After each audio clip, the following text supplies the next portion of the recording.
자, 인사 나누고 수고하겠습니다. 안녕하세요. 예, 반갑습니다. 자, 오늘 국토의 계획 및 이용하는 법률을 하도록 돼 있죠. 한번 펴보십시오. 자, 지금 우리가 부동산 공법 하고 있는데 오늘은 국토개법 처음부터 살펴나고자 합니다. 페이지는 8페이지니까 한번 펴보시죠. 준비됐나요? 자, 이 국토계획법을 처음부터 살펴보기 앞서서 먼저 국토계획법에 대한 전반적인 내용을 한번 개략적으로 한번 살펴보고 그 다음에 세부적으로 살펴나가도록 하겠습니다. 자, 지금 우리가 부동산 공법 하고 있습니다.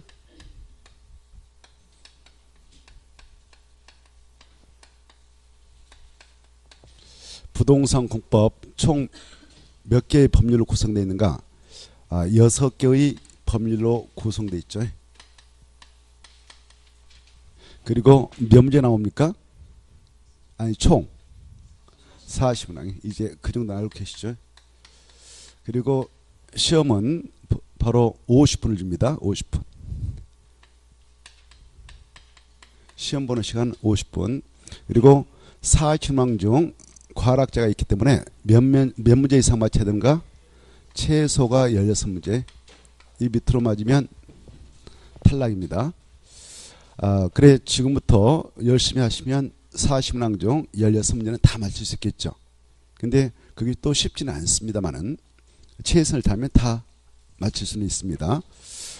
그리고 올해부터는 이 공법 바로 별도로 작년과 달리 바로 별도로 빼내 가지고 이 공법을 1시간 동안 보고 그 다음에 2차 과목 세 과목인데 두 과목을 별도로 분리해서 10분 쉬었다가 다시 시험을 보는 걸로 이렇게 개편했다는 거 아시죠? 자, 그래 공법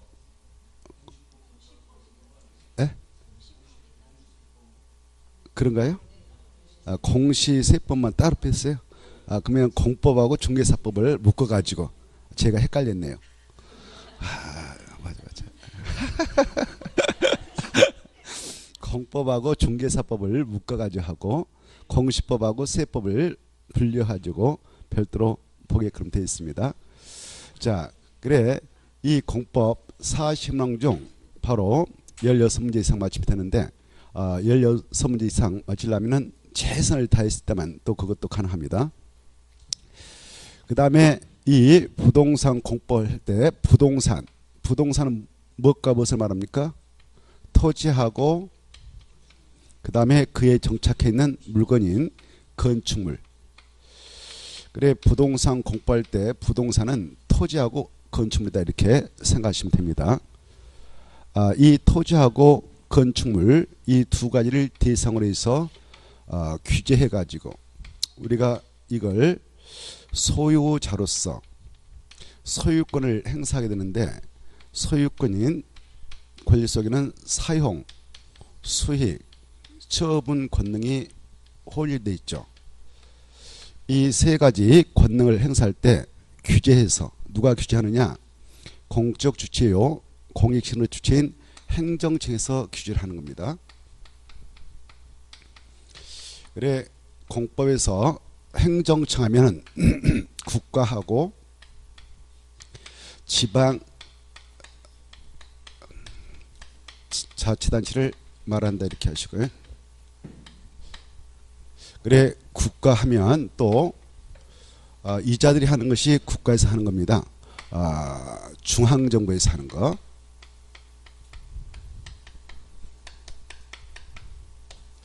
그래 중앙정부를 구성하고 있는 자들 보면 대통령도 있고 그리고 총리도 있고 그리고 행정각부의 장관이 있습니다. 그리고 여러 청장도 있습니다. 산림청장 등등등. 그래 이때 뭐 시험에 안 나오지만 대한민국 장관은 몇 명 있을까요? 장관 17명 계십니다. 그래 이네들 이네들이 하는 것은 국가에서 하는 것이다 이렇게 하십시오. 국가에서. 그리고 이 지방자치단체라고 하는 것은 다시 두 가지가 있어요. 넓은 지역의 자치권을 인정하고 있는데 그걸 광역 자치단체라 하고요. 조그마한 지역의 자치권을 인정하고 있는데 그걸 기초자치단체라 합니다. 그래 이때 광역자치단체는 대한민국에 몇 개로 편제되어 있냐면은 17개로 편제되어 있습니다. 그래 특별시가 있고요. 그 다음에 이 특별시는 인구 1000만 명 이상인 그런 도시입니다. 그래 대한민국에는 특별시 하면 어디를 말하느냐? 서울이다 이렇게. 그래 이건 대한민국에 하나밖에 없죠. 그 다음에 광역시가 있습니다. 광역시는 인구 1000만 명 미만이 돼 인구 100만 명 이상이 살고 있는 그런 도시죠. 그런 도시에게 정부에서 바로 광역시로 승격을 해주면 광역시가 되는데 광역시는 대한민국에 몇 개 있을까요? 6개. 그 지역의 이름을 생각해 보면은 6개가 뭐가 있느냐? 바로 뭐 있을까요? 인천, 대전, 부산, 대구, 울산, 강주 이렇게 아시겠죠? 자, 그 다음에 이제 이 특별자치시가 있습니다.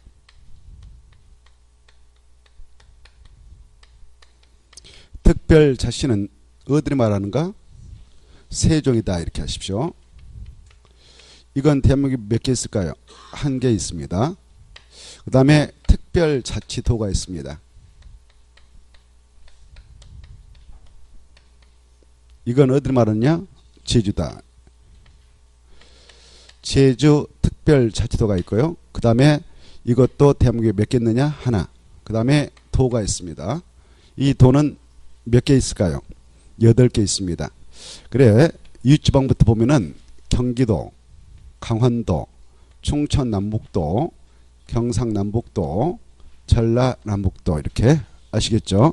그래서 이걸 광역자치단체라고 하고요. 그 다음에 이제 이 광역자치단체를 관장하고 있는 총 책임자를 광역자치단체장 이렇게 합니다. 그 장을 보면 특별시의 대장을 뭐랍니까? 특별시장. 광역시는 광역시장. 특별자치시는 특별자치시장. 특별자치도는 특별자치도의사. 도의 대장은 도의사가 있다 이렇게. 그래 이 광역자치단체장 이네들도 17명 있겠죠. 그래 이네들 아까 광역자치단체를 표현할 때는 약자로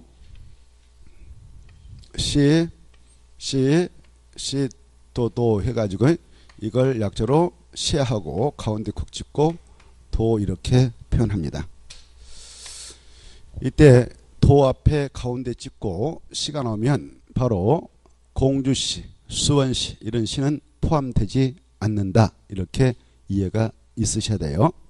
그리고 이제 금방 이 대장들 그걸 광역자치단체장이라 했는데 이 광역자치단체장 이네들을 17명을 동시에 약자로 처리할 때는 여기다 지사만 붙이면 된다. 그래서 시도의사라 한다 이렇게 하십시오. 시도의사면 몇 명 있다고요? 17명이 있다. 이렇게 하십시오. 자, 그 다음에 이 기초자치단체라고 하는 것은 서울특별시에 바로 기초자치단체로서 자치구를 두고 있습니다. 서울특별시에는 바로 기초자치단체로서 자치구를 25개를 두고 있죠. 자, 그리고 광역시에도 기초자치단체가 있는데 그것도 자치구가 있어요. 그리고 때로는 구원을 두고 있는 광역시도 있다 이렇게 하십시오. 알겠죠? 그래 인천광역시 부평구 계양구가 있죠. 그리고 인천광역시 행정구역 내에 옹진군 강화군이 있습니다. 자, 그리고 부산광역시에 사하구, 통내구가 있고요. 그리고 기장군이 있습니다. 이렇게. 그래서 광역시 내에는 기초자치단체로서 군이 있는 광역시도 있다. 이렇게 이해가 있어야 돼요. 그 다음에 이 세종특별자치에는 기초자치단체 있을까요? 없을까요? 없습니다. 여기는 인구 이제 18만, 20만 정도밖에 안 되니까 기초자치단체를 두고 있지 않다. 이렇게 알아주십시오. 그 다음에 제주특별자치도에 기초자치단체 있을까요? 없을까요? 없습니다. 그래 그냥 행정 편의적으로 시를 두고 있는데 제주시, 서귀포시가 있습니다만은 이것은 자치권이 없고 행정 편의로 두고 있는 행정시에 불과하고 대한민국 행정시는 그 두 개밖에 없습니다. 알겠죠? 그래서 여기는 기초자치단체가 없다 이렇게 하시고요. 그 다음에 이 팔도 내에는 기초자치단체가 있죠. 그 기초자치단체를 뭐라고 할까요? 시, 그렇죠. 군. 그래 충청남도, 천안시, 충청남도, 홍성군 이렇게 경기도, 수원시, 경기도 연천군 이렇게 시군이 있다. 이해돼요? 자, 이걸 뭐라 한다고요? 기초자치단체라 합니다. 이 기초자치단체를 약자로 표현하면은 이제 시, 군, 구 이렇게 표현을 하게 돼요. 알겠죠? 그 다음에 이제 기초자치단체 장들을 이제 생각할 줄 아셨는데 이 자치구의 대장을 뭐라 할까요? 자치구 구청장. 자치구 구청장. 군의 대장은 군수. 시의 대장은 시장.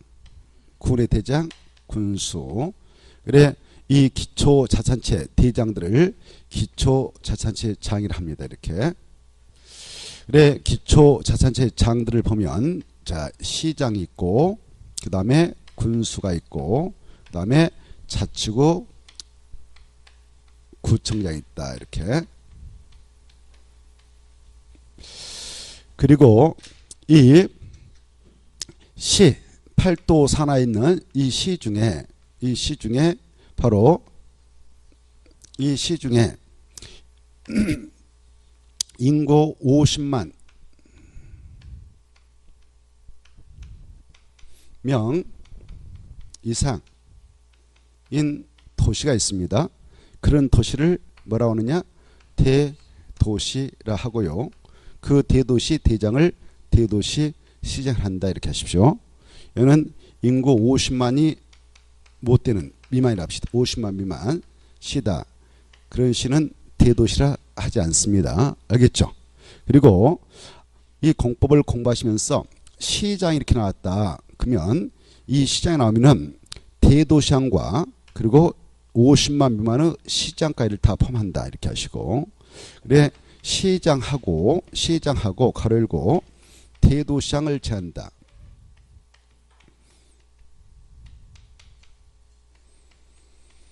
이런 표현이 나오면은 이 시장은 50만 미만의 시장이다. 이렇게 하십시오. 그렇죠? 자, 대도시장을 제한 시장하면 인구 몇만 명? 50만 미만의 시장을 의미한다. 이렇게 이해가 있어야 됩니다. 그 다음에 이 군적 있잖아요. 팔도 산하에 있는 군. 이 군에는 조그마한 행정구로서 바로 군적에 읍이 있고 그리고 면이 있다. 그래 우리가 농지법을 공부하다 보면 이러한 읍의 대장들이 나옵니다. 읍의 대장을 뭐라 합니까? 읍장. 면의 대장은 면장. 그래 여기에 있는 농지를 취득하려고 한다. 그래서 여러분이 그 여러 명으로 농지 소유권 이전 등기를 신청해서 여러분이 그 농지를 취득하고자 등기소로 와서 등기를 신청할 때는 농지 취득 자격증명을 발급받아서 내세요라는 경우가 있습니다. 그때 군자에서는 군수한테 가는 게 아니고 읍에서는 읍장, 면에서는 면장한테 발급 신청해서 바로 등기 신청할 때 첨부해서 내독돼 있다. 근데 그 농지가 시에 있다. 그러면 시장한테 가고요. 그리고 구에 있으면 구청장한테 한다 이렇게 하시고요. 자, 그 다음에 이제 여기 대도시죠. 이 대도시에는 행정 편의로 구를 두게 되는 경우도 있습니다. 이 구는 행정구라 합니다. 앞으로 공법에서 공부할 때 구청장 하면 이 구의 대장인 구청장을 의미하는 건 아니다. 바로 이 자축의 구청장을 의미한다. 자축의 구청장은 법적으로 지방자치법에 의하면 서울특별시하고 6대 광역시 세종특별자치에 들 수 있도록 되어 있지만 아직 세종특별자치는 인구가 얼마 안 되니까 현실적으로 자치구는 없다. 앞으로 법적으로는 들 수 있지만 그래서 현행 자치구는 서울특별시하고 6대 광역시만 있다. 이것도 알아주십시오. 그래서 자치구의 구청장하면 그 측은 서울특별시 하면 바로 6대 광역시를 내포하고 있다. 이렇게 미리 감지를 하면서 공부를 하셔야 되겠습니다. 자, 그래 이 대도시대 여기가 뭐 수원시다. 수원시가 지금 100만이 넘어버렸습니다만은 아직 광역시로 승격을 못 받고 있고요. 창원시도 100만이 넘었습니다만은 아직 광역시로 승격을 해주지 않고 있기 때문에 대도시에 불과합니다. 수원시, 천안시, 뭐 천안시 65만, 청주시 바로 85만 이렇게 되는데 그런 도시를 뭐라 한다고요? 대도시라고 해요. 대도시. 대도시에 구가 있다 그러면 그 구는 행정구이고 그 구청장인데 그 구청장은 자치구의 구청장이 아니다.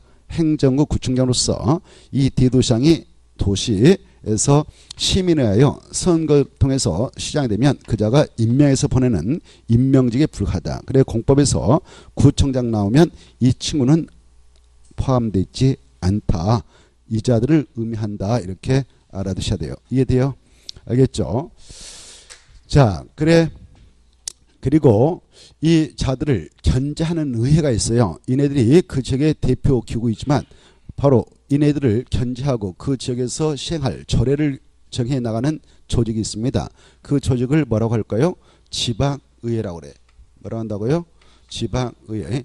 이 지방의회에서 만드는 법규범을 조례 이렇게 하니까 이것도 미리 알아두세요. 조례는 어디서 만든다? 지방의회에서 만든다. 그래 이 지방의회도 크게 보면 두 가지가 있겠죠. 광역의회가 있을 것이고 또 기초의회가 있겠죠. 그래 특별시장을 견제하는 광역의회는 여기다 의회만 갖다 대면 돼요. 뭐예요? 특별시에 광역시장을 견제하고 광역시 내에서 시행할 조례를 정하는 의회가 어디냐? 광역시의회. 이해된가요? 자, 여기 장을 견제하고 그 지역에서 시행할 조례를 정하는 기구인 지방의회는 특별자치의회. 여기에서는 특별자치도의회. 알겠죠? 도는 도의회. 이렇게 됐죠? 그래 이것을 광역의회라고 광역의회를 약자로 표현할 때는 바로 시도의회란다. 이 조례는 이 서울특별시에서 만든 조례가 있다. 서울특별시 내에서 지방에서 서울특별시에서 만든 조례의 내용은 바로 그 서울특별시에서만 효력을 미칠 뿐 그 지역을 벗어나면 아무런 효력이 없다. 이렇게 아시기 바라고 대전광역시의회에서 만든 조례의 내용도 대전광역시 내에서만 효력을 미치고 그 지역을 벗어나면 아무런 효력이 없다. 이렇게 알아두십시오. 자, 그리고 이 기초자치단체 내에 있는 기초의회 이것은 자치구에 있으면 구의회, 자치구에. 그리고 여기 군에 있으면 군의회. 그리고 시에 있으면 시의회, 군에 있으면 군의회 이렇게 됩니다. 이걸 시군구의회 이렇게 표현해 볼 수 있겠죠. 이걸 기초의회를 한다 이렇게 알아두시기 바랍니다. 그리고 자 보시다시피 서울특별시 6대 광역시 그리고 바로 도 이 세 가지에게는 기초자치단체하고 광역자치단체가 있고 그 장들이 있지 않습니까? 그래서 법적 권한 또 행정 업무를 처리할 때는 서울특별시하고 6대 광역시하고 8대에서는요. 바로 특별시장이 행할 행정 업무하고 기초자치단체인 자축의 구청장이 행할 행정 업무가 이원화되어 있습니다. 큰 건들은 특별시장, 광역시장, 도지사가 하는 것이고 잘 자란 것은 각각 구에서는 구청장이 하게 돼 있다. 이원화되어 있단 말이에요. 그런데 이 세종특별자치하고 제주특별자치도는 기초자치단체장이 없다고 그랬죠. 그래서 기초자치단체장이 행할 그런 행정 업무하고 권한을 이 광역자치단체장인 이 특별자치장, 특별자치도지사가 동시에 처리를 해주고 있다. 이원화가 되어 있지 않다. 이런 것들을 먼저 각인을 시켜놓고 접근할 필요가 있다. 이겁니다. 자, 그래 우리 공법이라고 하는 것은 부동산 공법할 때 부동산이라고 하는 것은 크게 보면 뭐가 있다고요? 토지하고 건축물이 있다. 이렇게 할 수 있어요. 이 토지와 건축물 대한민국은 사유재산권을 인정하고 있는 수정자본시세이기 때문에 우리 각각의 개인에게 국민에게 소유권을 인정해주고 있으나 그 소유권인 사용수익 처분, 토지에 대한 사용수익 처분, 그리고 건축물에 대한 사용수익 처분 이런 행위를 하게 될 때는 임의적으로 자기의 생만을 극대화시키면서 행하지 못하도록 규제를 하고 있습니다. 규제해서 전체 국민의 행복과 이긴 공공복리 증진, 공익을 보호하기 위해서 여러 가지 사항을 강제로 규율하고 있는 법, 이걸 묶어뜨려서 부동산 공부를 하죠. 이때 규제는 누가 하느냐? 여러분이 여러분 땅 갖고 개발한다 그때 여러분이 스스로 규제하지 못할 겁니다. 그렇죠? 그렇죠? 바로 이 행정처에서 규제를 하고 있어요. 행정처, 국가하고 지자체. 그래 얘네들이 규제할 때 또 얘네들도 지네들 마음대로 규제하면 안 되지 않겠습니까? 그렇죠. 권한남용의 소지가 있고 우리 국민의 사익을 심대하게 또 침해할 소지도 있는 겁니다. 그래서 얘네들이 비록 공익을 실현하고자 이 토지와 건축물을 규제해 나갈 때에 규제하는 권한을 행사함에 있어서는 바로 여기까지만 행사할 수 있다라는 그 한계를 명확하게 규율해 놓고 있는 법이 바로 부동산 공법이다. 이렇게 알아주십시오. 그러면 이네들이 법에 근거하여 어떠한 그런 권한을 행사해서 우리 토지와 건축물을 향하여 규제할 수 있는가 이런 것들을 우리가 하나하나 터득을 해 가게 되는 것이 바로 6개의 법률이다 그 말입니다. 6개 법률. 그리고 자, 이 국가 지자체가 우리의 그 부동산에 대하여 규제를 하여 그래 우리가 사익을 부당하게 침해당했다. 그리고 사익을 또 이네들하여 이네들의 권한 행사가 부당하게 또 위법하게 이루어져서 사익 침해가 심하게 발생하면 우리도 침해된 사익을 구제받기 위해서 이걸 또 제기할 수 있어요. 행정심판을 제기해서 침해된 사익을 구제받을 수 있도록 허용하고 있고요. 그리고 법원에다가 행정소송을 제기해서 침해된 사익을 구제해 나갈 수 있도록 하고 있습니다. 그래 행정심판, 행정소송을 제기해서 행정청을 상대로 바로 다툼을 벌일 수 있는데 그걸 행정쟁송이라 합니다. 뭐라 한다고요? 행정쟁송이 다툴쟁. 이 두 가지 송사제도를 동원해서 다툼을 벌인 것을 쟁송한다. 그래서 행정쟁송을 제기해서 바로 침해된 사익을 사후적으로 바로 구제를 해 나가도록 법적 정치를 두고 있다. 이런 것들을 우리가 하나하나 또 공부를 할 겁니다. 그리고 자 아까 지자체 이네들이 하는 것이 지자체가 하는 거라고 했죠. 자 그러면 국가가 하는 것은 바로 이네들이 하는 겁니다. 이네들. 근데 우리 공법에서는요. 대통령은 그다지 나오지 않습니다. 알겠나요? 그리고 총리는 거의 안 나옵니다.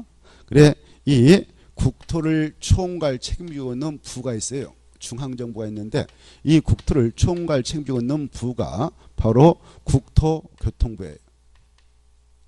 그래서 이 장관님이 하는 거, 이자가 하는 것은 국가에서 하는 것이다. 이렇게 알아주십시오. 이자가 여러 가지 규제를 가할 수 있는 법적 권한을 행사하도록 우리 법에 규정되어 있는데 이자가 하는 것은 국가가 하는 것이고요.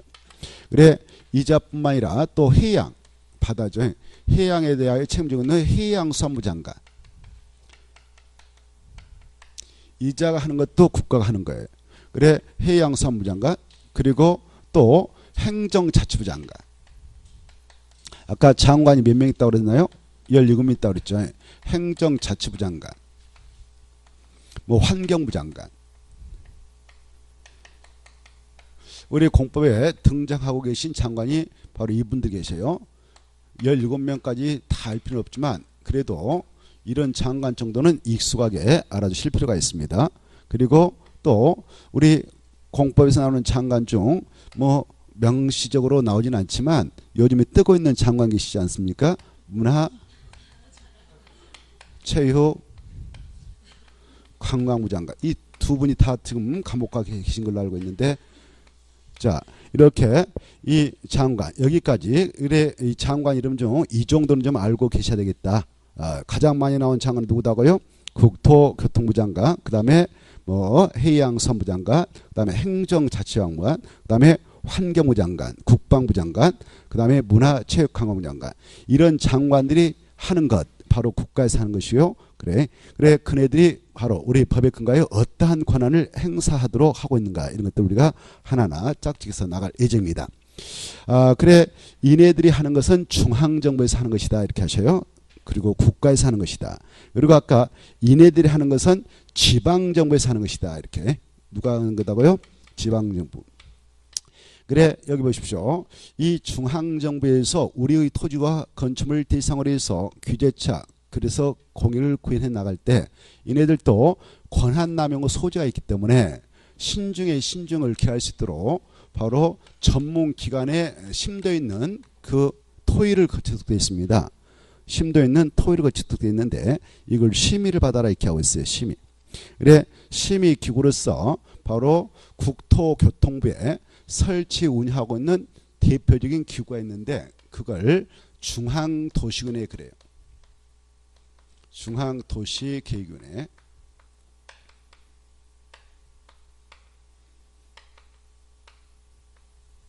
그래, 이 계획위원회, 이 위원회의 위원들은 바로 이 위원회의 구성원들이 위원 아니겠습니까?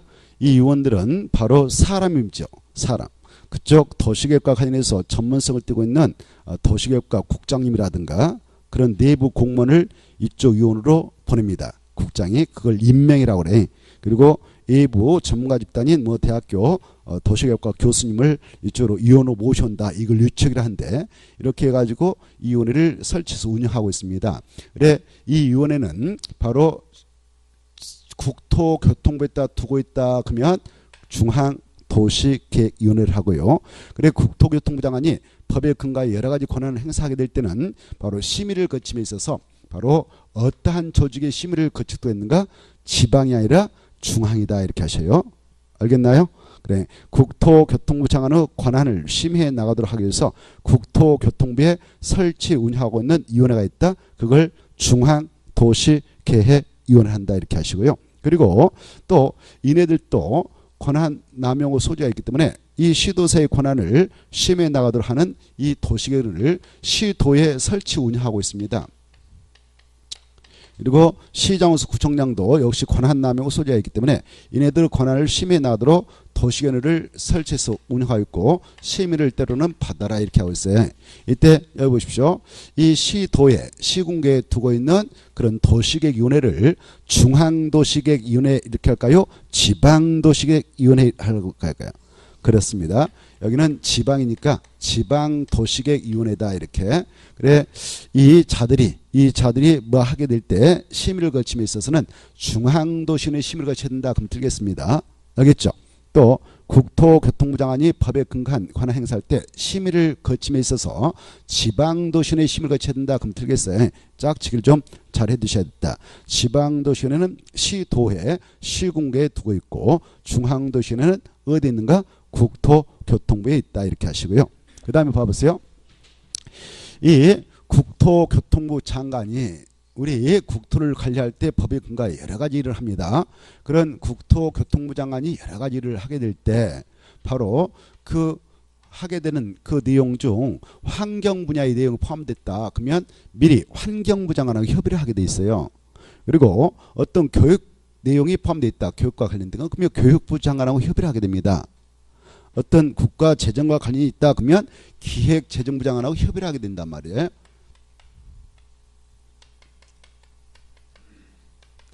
이렇게 국토교통부장을 뺀 다른 부서의 장관 있지 않습니까? 다른 부서의 장관을 일괄적으로 묶어서 관계 중앙행정기관의 장이다 이렇게 해요. 관계 뭐라고요? 관계 중앙. 그래, 여기는 중앙정부를 구성하고 있으니까 중앙 중앙행정기관의장, 중앙행정기관의장과 바로 미리 협의하고 무슨 일을 해라라는 경우수가 나옵니다. 그래서 중앙행정기관의장 하면 다른 부서의 장관들 이렇게 이해해 두시고, 그리고 이 시도사가 역시 여기 대전광시장이 대전광시 내에서 법적으로 여러 가지 일을 하려고 한다. 공법이 근거예요. 그럴 때에도 바로 이 대전광시대에 바로 여러 가지 일을 하고자 하는데 그 내용 중 교육 분야의 내용이 포함되어 있다 그러면 이 대전광역시 교육감하고 협의를 하게 됩니다. 알겠죠? 어떤 환경 문제가 관련될 때는 지방환경관세장과 협의, 이걸 관계행정기관장과 협의한다 이렇게 표현합니다. 관계행정기관장과 협의를 한다. 이렇게. 그래 관계행정기관장과 협의를 한다 이렇게 표현하고, 국토교통부 장관이 무슨 일을 할 때는 누구하고 협의한다고요? 중앙행정기관장과 미리 협의를 해서 여러 가지 권한을 행사해 나가도록 하고 있다. 이렇게 연결해서 알아주실 필요가 있습니다.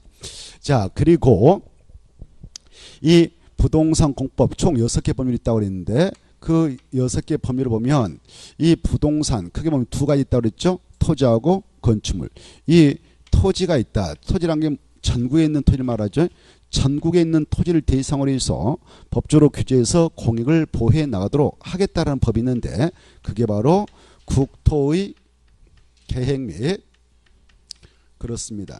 국토의 계획 및 이용에 관한 법률이 있어요.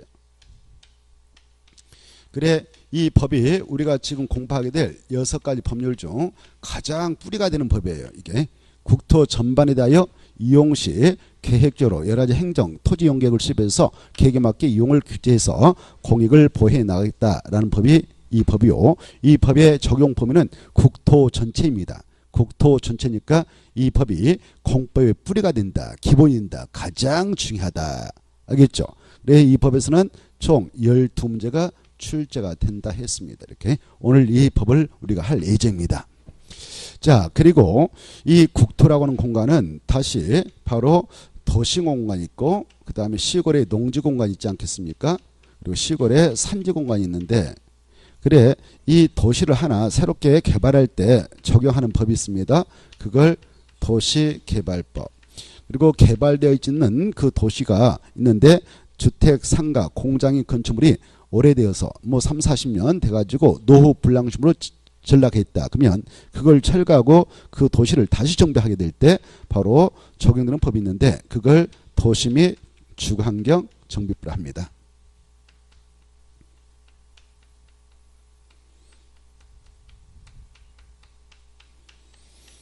그래 여기에서 6문제 이게 6문제 나옵니다. 그리고 농지 한에서만 전국에 있는 토지 중 농지 한정에서만 특별히 적용되는 법이 있는데 그게 뭐냐? 농지법. 알죠?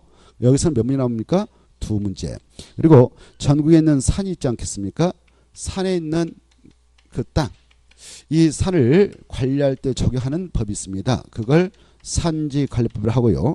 과거에는 이 법도 우리 시험범위에 집어넣었었는데 수험생의 공부량이 너무 많다. 그래서 벅차다. 그래서 이 법은 빼버렸습니다. 지금은. 그러나 이 법은 어디를 대상으로 적용되는 법이냐? 산지다 이렇게 하시고 이 산지를 적용 대상으로 삼고 있는 산지관리법이 있는데 여러분이 공인중개사 합격해가지고 바로 실무적으로 임할 때는 이 법도 개별적으로 법제처에 들어가서 좀 그 법조문을 좀 출력받아가지고 좀 연구는 해놓을 필요는 있습니다. 여러분이 산지를 가지고 중개업을 할 때는 이 법을 좀 나름대로 알고는 계셔야 되니까요.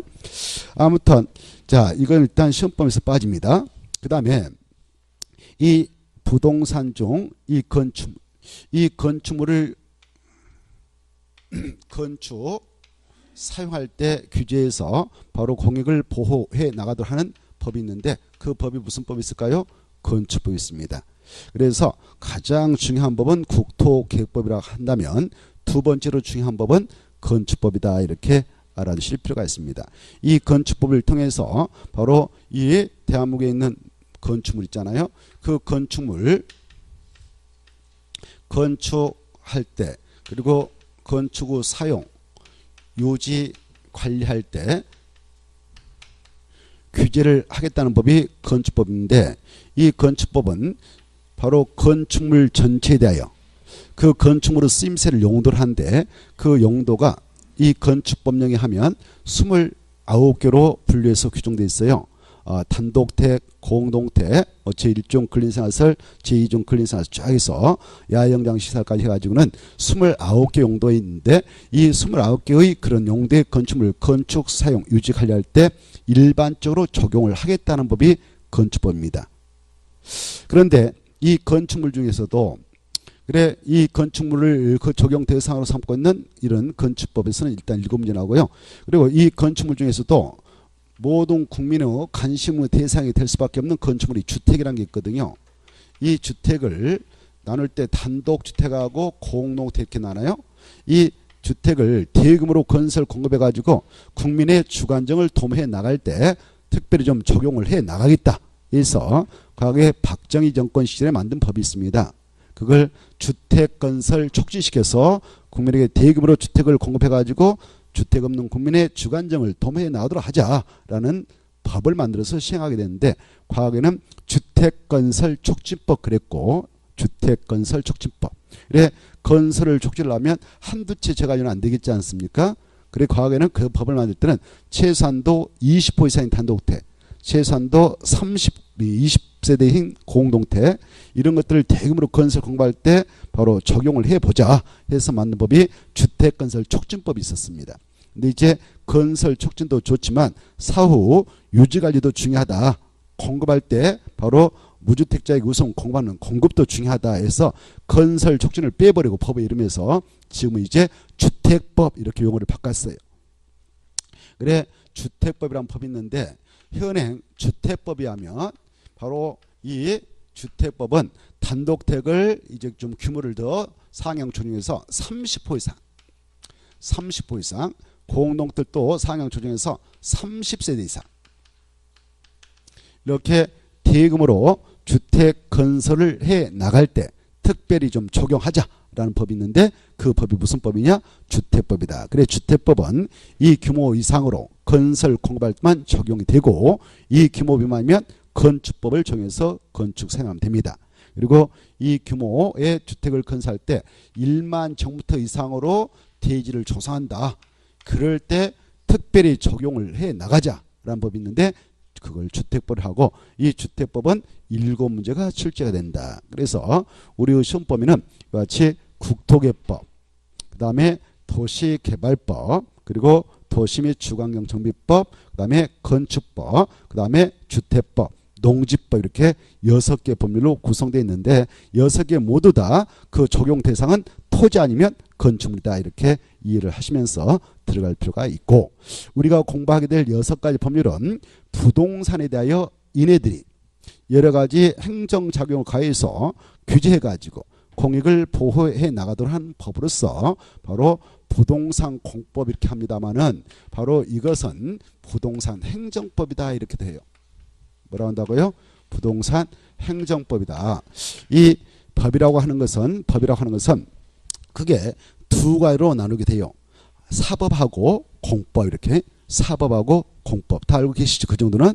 그래 사법은 개인사자 써가지고 개인과 개인의 생활관계를 대등한 입장에 따라 설정해 놓고 그 양자의 관계를 규율해서 사익을 보호해 나가도록 하는 내용을 규율하고 있는 법을 사법 그래요.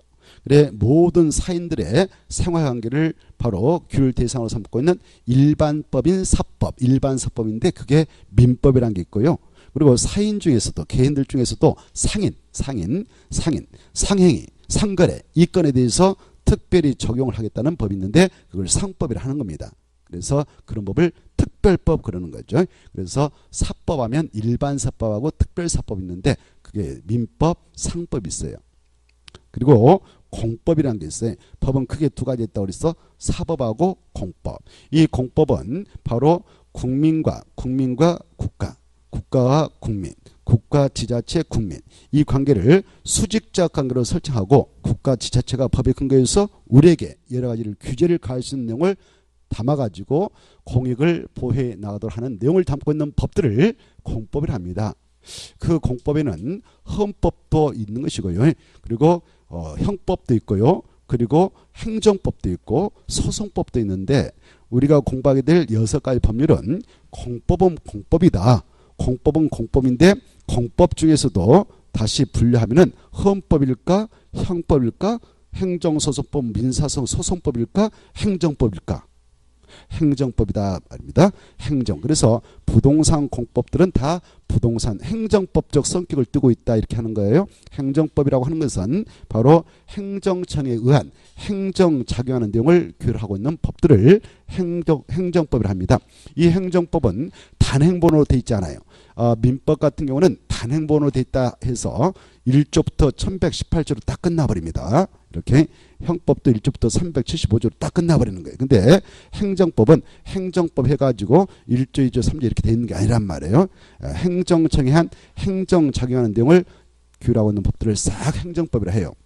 그래 행정청이 행정작용을 가할 때에 교육 문제에 대하여 작용을 할 수 있도록 하는 내용을 담고 있다 그러면 교육행정법. 교육행정법에도 어마어마하네 개별법이. 그리고 군사문제에 대하여 행정작용을 가할 수 있는 내용을 규율하고 있는 법이 있다면 그걸 군사행정법 그래요. 그리고 부동산에 대하여 행정작용을 가하도록 하는 내용을 규율하고 있다 그러면 부동산 행정법 그렇게 표현하는 겁니다. 그래서 바로 행정법은 단행본으로 돼 있지 않아요. 행정법은 어마어마하게 많아요.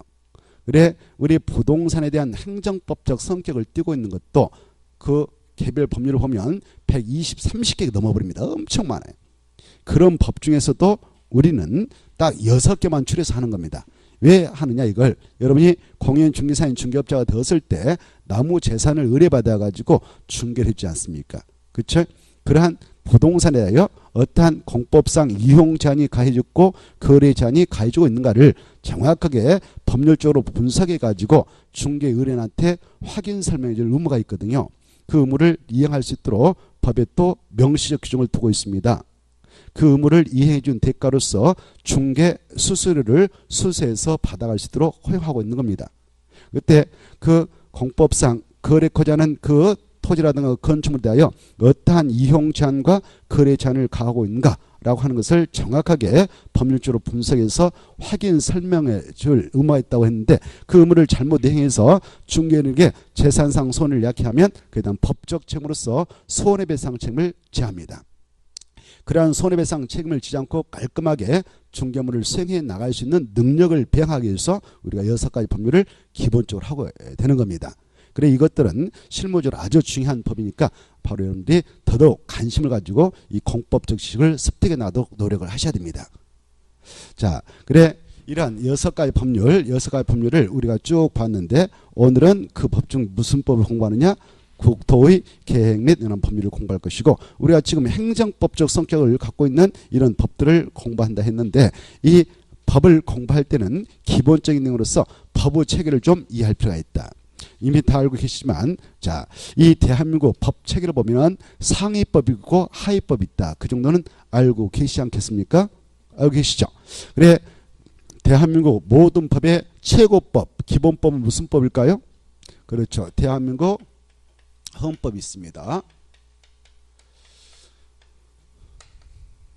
이보다 더 높은 법은 없습니다. 그리고 대한민국은 법치사입니다. 이 헌법 위에 높는 사람 한 명도 없어요. 헌법보다 더 높은 사람 한 명도 없단 말이에요. 대통령이 더 높을까요? 높지 않습니다. 알겠죠? 그래 헌법보다 높은 사람 한 명도 없단 말이에요. 대한민국 법치사니까. 그래 헌법을 위반하면 무조건 잡아가는 거예요. 잡아가진 않지만 그 사람은 아무튼 대한민국 법치스를 파괴한 자로서 대한민국 국민들이 용납을 하지 않습니다. 자 아무튼 헌법이 있고요. 그 다음에 헌법은 단순해요. 전문 그리고 본문 1조부터 130조 부칙 6조로 끝나버립니다. 그런 헌법에서 일정한 사항은 법률로 정하도록 유무를 합니다. 법률. 그래 헌법은 누가 만듭니까? 이거 누가 만든 거예요? 헌법은. 헌법의 그 내용은 누가 만들었을까? 법적으로 누가 만들어요? 그래 국회의원이 지금 300명 있는데 그 300명 중 200명이 찬성한 거예요. 200명 최소한도 3분의. 그리고 우리 이 나라의 주인이 누굽니까? 국민이죠. 그래서 국민이 유권자가 최종 결단해서 만든 기법이 헌법이 헌법. 양자가 합작으로 만들어졌습니다. 국민이 최종 결단을 해야 돼요. 그 다음에 헌법 밑에 이제 법률이 있는데 이 법률 이것은 어디서 통과한 거냐? 입법부인 국회에서. 알겠죠? 그래 이 지금 우리는 6개 법률을 공부하는 거예요. 6개 법률. 국토의 계획 및 운영 법률, 그 다음에 도시개발법, 그 다음에 그리고 도시 및 주거환경 정비법, 그 다음에 건축법, 그 다음에 바로 주택법, 그 다음에 농지법. 이때 이 법만 나와도 이것은 법률을 의미하는 거예요. 이해돼요? 국회에서 통과한 법률이다. 그래 국회에서 이 법률을 만들 때요. 바로 하나하나의 개별 법률을 만들 때 상세히 다 정할 수도 있지만 정해놓으면 개정할 때 너무 번거로운 거예요. 국회의원들 다 오셔라 해서 의결 정주수 맞춰가지고 하려면 힘드니까 바로 시대상 그 상황에 맞게 쉽게 개정이 이루어질 수 있도록 하위 규모였다 임합니다. 일정한 사항 이런 사항은 이렇게 정해라라고 해. 그래 그 이음을 받아서 바로 명령을 발해서 법규를 만들 수 있도록 하고 있어요. 헌법에 의하면 이 명령을 발해서 법규를 만들 수 있는 자를 3명으로 인정하고 있어요. 대통령도 명을 발해서 법규를 만들 수 있고, 그리고 총리도, 그리고 행정각부 장관도. 아까 각 부가 몇 개 있다고 그랬어요? 17개 있다고 그랬죠? 그 부의 장관 있잖아요. 국토교통부, 환경부, 뭐 기획재정부 이렇게 이걸 각 부라고 그래. 부가 몇 개 있다고요? 17개. 그 장관들 이분들도 명령을 발해서 법규를 만들 수 있도록 허용합니다. 어디에서 그렇게 허용하느냐? 헌법에서 허용하는 거예요. 그래 얘네들이 법규를 만든다. 얘네들이 행정적 소속이거든. 국회는 입법부거든. 알죠? 그래 얘네들이 바로 법안을 만들 수 있도록 하고 있는데 이게 행정입법이라고 그래. 행정입법. 뭐라 한다고요? 행정. 시험에 안 나오지만 참고하셔. 그래 얘네들이 바로 명령을 발해서 법규를 만드는데 여기 봐봐. 이 대통령이 명을 발해서 만드는 것을 영만 쓰면 돼. 대통령령. 그래 뭐라고 한다고요? 대통령령. 총리가 발했다 그럼 뭐 할까요? 총리령. 행정각부 장관이 발하면 뭐라고 할까요? 그렇습니다. 와 대단하셔요. 놀랬습니다. 부령. 그래 여기다 국토교통부를 갖다 넣어볼까? 국토교통부령. 여기다 환경부를 넣어볼까? 환경부령. 이렇게 이해돼요? 알겠죠? 이렇게 장관이 발했다 그럼 뭐라 한다고요? 부령. 이렇게 국토교통부령 그 다음 뭐 환경부령 이렇게 합니다. 그러면 이 부령하고 대통령이 있다 그러면 뭐가 더 상위 규모일까? 위로 올라가면 갈수록 상위 규모를 하고 밑으로 가면 갈수록 하위 규모를 하는데 뭐가 더 상위 규모일까요? 대통령이 훨씬 높은 사람이니까 이분이 발했던 명령이 더 상위 규모있죠. 그 다음에 부령. 자 이때 봐보세요. 이 법률을 국회에서 통과해서 시행해 나갈 때는 바로 시행령을 만들기도 했어요. 시행령. 뭘 만든다고요? 시행령.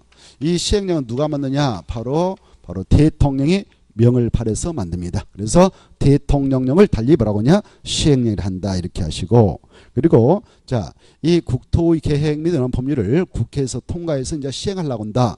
시행령을 만들 때 누가 만드냐? 대통령이 명령을 발해서 만든다. 이걸 대통령령 시행령을 한다. 이렇게 하셔. 그리고 법률과 시행령에서 유임한 내용을 유임받아서 부령으로 정하는데 이 부령을 달리 뭐라고 하느냐? 시행규칙을 한다. 이렇게 하셔. 뭐라고 한다고요? 시행규칙. 자, 시행규칙을 한다. 이렇게 하셔. 그래, 우리 부동산국법 6가지 법률은 이렇게 3단 형식으로 구성되어 있습니다. 국토의 계획 및 이런 법률, 국토의 계획 및 이런 법률 시행령, 국토의 계획 및 이런 법률 시행규칙 이렇게 3단으로 구성되어 있다. 이렇게 하십시오. 그리고 우리 시험은 이렇게 6개 법률에서 정하고 있는 내용하고 그 6개 시행령에서 정한 내용하고 6개 시행규칙에서 정하고 있는 내용에서만 출제가 됩니다. 그래 여기 보셔봐. 이 법률하고 명령 6개 법률하고 명령을 약자로 법령이라 한다. 이렇게 하셔. 뭐라 한다고요? 법령. 알고 계시죠? 뭐라 한다? 법령. 그래서 건축법령, 농지법령, 도시개발법령 그러면 법률하고 시행령, 시행규칙을 다 총칭한다. 이렇게 하셔. 우리 시험 보면은 6개 법령에서만 나온다. 알겠죠?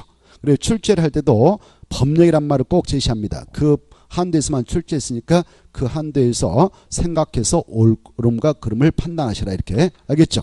그 다음에 이제 이 명령보다 하위 규범이 있는데 바로 뭐가 있을까요?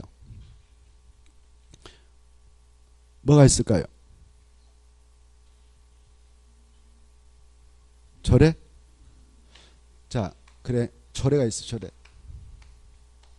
절에는 누가 만들까요? 아까 했어요. 지방에.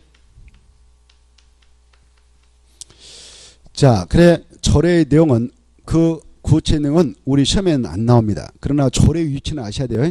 절에는 위에 있는 기본보다 하위 기본보다. 알겠죠? 그래. 절에는 어디서 맞는가? 지방에서. 아까 했죠? 지방에서 맞는다고. 알겠죠? 그래. 절에. 이 상위 기범에서 이러한 것은 지방 실제 맞게 조례로 정할 수 있다. 이렇게 해요. 그러면 조례로 정하도록 임하면 지방에서 임받아 가지고 조례로 상세히 또 관련된 내용을 정해 나가도 되는 겁니다. 자, 위로 올라가면 갈수록 상위 기범, 밑으로 가면 갈수록 하위 기범이다. 위로 올라갈수록 상위 기범이고 밑으로 가면 하위 기범이라 했는데 하위 기범을 정할 때는 상위 기범에 반하지 않는 범위에서만 정할 수 있다. 상위 기범의 그 정도를 초과해서는 정할 수가 없는 것이다. 이렇게 알아주십시오. 자, 이렇게 법의 체계들을 좀 생각해 두시고 행정 조직을 생각해 두시기 바랍니다. 자, 그 다음에 이제 이 잠시 쉬었다가 본격적으로 이제 국토개혁법을 정해 나갈 예정입니다. 국토의 계획 및 관한 법률, 여기 봐봐요. 국토의 계획 및 관한 법률을 약주로 국토개혁법을 할 테니까 참고하시고 잠시 쉬었다가 이제 본격적으로 진도를 힘차게 나가도록 하겠습니다. 자, 쉬었다 하죠.